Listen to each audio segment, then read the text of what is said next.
Travis Kelce melamar Swift dengan cincin berlian Old Mine Brilliant Cat. Para pakar perhiasan menyebut cincin itu bisa mencapai 8 karat.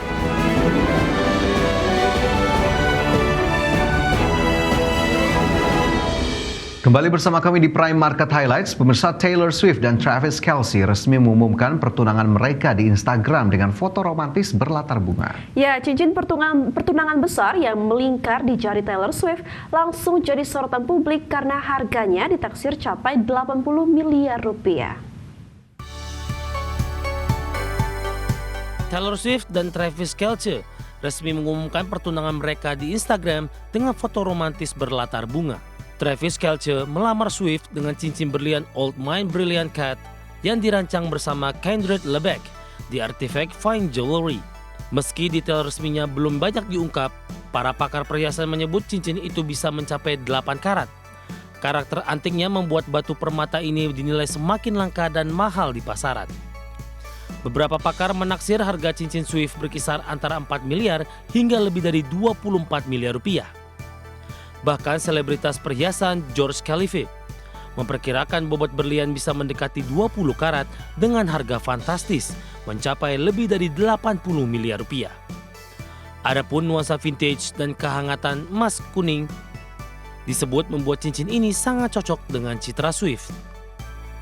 Keunikan cincin antik itu terletak pada cara berlian ditambang dan dipotong secara tradisional. Para ahli menilai tidak ada dua berlian yang sama, sehingga cincin tersebut benar-benar istimewa.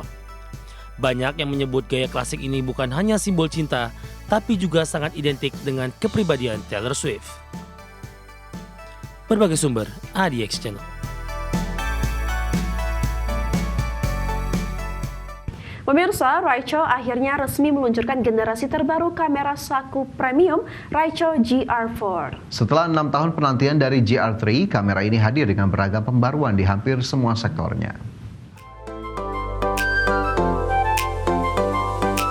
Ricoh resmi meluncurkan kamera saku premium GR4 dengan segudang pembaruan setelah 6 tahun penantian. Ricoh GR4 masih mempertahankan garis desain ikonik dari seri GR. Namun dimensinya sekarang lebih ringkas dan mengusung material magnesium alloy yang ramping serta ringan. Bagian grip dibuat lebih ergonomis dengan tata letak tombol navigasi yang tingkatkan untuk pengoperasian yang lebih mudah. Di sektor sensor, GR4 dilengkapi dengan APS-C 25,7 megapiksel dengan prosesor baru GR Engine 7. Sensor ini memiliki lapisan anti-statis untuk meningkatkan fitur pembersihan debu otomatis. Kolaborasi sensor dan prosesor terbaru memungkinkan ISO hingga 24800, 2 kali lipat lebih tinggi dari GR3. Untuk lensa, GR4 menggunakan modul 18,3 mm f2.8 yang dirancang ulang. Lensa ini membawa optik 7 elemen dalam 5 grup, termasuk 3 elemen aspherical lebih canggih dari generasi sebelumnya. Tidak hanya itu, fitur stabilisasi juga ditingkatkan dengan teknologi 5 axis. Namun kemampuan video masih terbatas hanya Full HD 60p, bukan 4K seperti banyak kamera saku lain di tahun 2025. Sebagai kompensasi, Ricoh menambahkan Cinema Mode yang memberikan simulasi warna analog untuk hasil video yang lebih artistik. Pembaruan menarik lain ada pada memori internal 53GB dan baterai DB200 yang sanggup hingga 250 foto. Startup juga lebih cepat hanya 0,6 detik dengan sistem autofocus yang lebih presisi. Ricoh GR4 akan mulai dipasarkan di Amerika pertengahan September 2025 dengan harga $1.499.95 atau sekitar 24 juta rupiah. Berbagai sumber ADX Channel.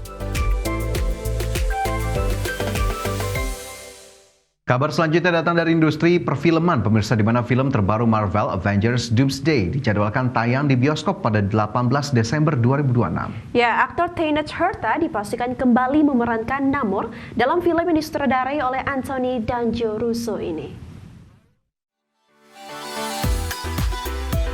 Film terbaru Marvel Avengers Doomsday dijadwalkan tayang di bioskop pada tanggal 18 Desember 2026. Salah satu aktor yang berperan di film ini, Tenoch Huerta, mengaku terkejut saat menerima kabar dirinya kembali bergabung di Marvel Cinematic Universe. Ia mengatakan kabar itu datang mendadak, hanya beberapa jam sebelum diumumkan secara resmi oleh Marvel.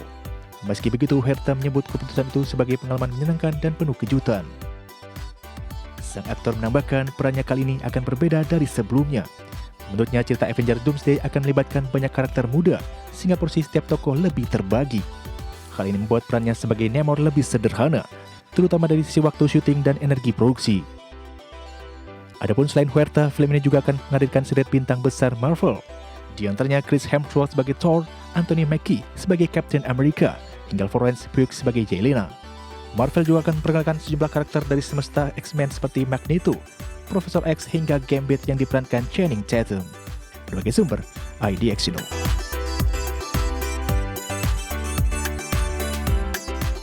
Pemirsa, raksasa Jepang Mitsubishi Corp tengah mempertimbangkan langkah besar dalam bisnis energi terbarukan. Perusahaan dikabarkan akan menarik diri dari proyek angin lepas pantai di Jepang. Mitsubishi Corp mengatakan sedang mempertimbangkan penarikan diri dari 3 proyek pembangkit listrik tenaga angin lepas pantai di Prefektur China dan Akita, di Prefektur Chiba dan Akita. Kendara proyek ini sebelumnya dimenangkan melalui lelang pada tahun 2021 dengan kapasitas terpasang sebesar 1,76 gigawatt. Dalam laporannya, Mitsubishi telah mencatat biaya sebesar 52,2 miliar yen atau setara $354 juta Amerika pada awal tahun ini. Namun perusahaan menegaskan belum ada keputusan final yang diambil terkait proyek ini. Lingkungan bisnis yang berubah secara signifikan dianggap jadi salah satu alasan utama. Perang Rusia di Ukraina yang memicu lonjakan harga peralatan dan bahan bakar, serta kenaikan suku bunga memaksa Mitsubishi untuk melakukan evaluasi ulang. Proyek ini dia targetkan mulai beroperasi pada periode 2028 hingga 2030. Namun ketidakpastian yang terjadi menjadi ancaman bagi realisasi target energi hijau di Jepang. Sementara itu, Jepang menargetkan kapasitas listrik tenaga angin lepas pantai mencapai 10 gigawatt pada tahun 2030 dan 45 gigawatt pada tahun 2040.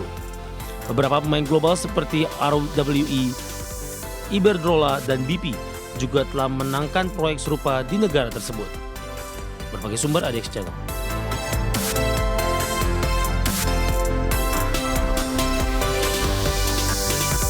Nvidia melaporkan pendapatan kuartal kedua tahun 2025 sebesar 46,7 miliar dolar Amerika Serikat, naik 56% dari tahun lalu. Laba bersih juga melonjak 59% hingga 29,4 miliar dolar Amerika. Angka ini melebihi ekspektasi pasar. Nvidia melaporkan pendapatan kuartal kedua sebesar 46,7 miliar dolar Amerika Serikat. Angka ini naik 56% dibandingkan periode yang sama tahun lalu. Laba bersih juga naik 59% hingga tembus 29,4 miliar dolar, lebih tinggi dari ekspektasi pasar. Meski kinerja keuangan secara umum mengesankan, namun pendapatan dari divisi data center dilaporkan sedikit di bawah target analis. Pendapatan ini menjadi pendorong utama pertumbuhan Nvidia, sehingga kekurangan tipis langsung menarik perhatian investor. Nvidia juga menyampaikan proyeksi penjualan untuk kuartal ketiga sebesar 54 miliar dolar. Namun outlook tersebut tidak memasukkan potensi penjualan chip H20 di China.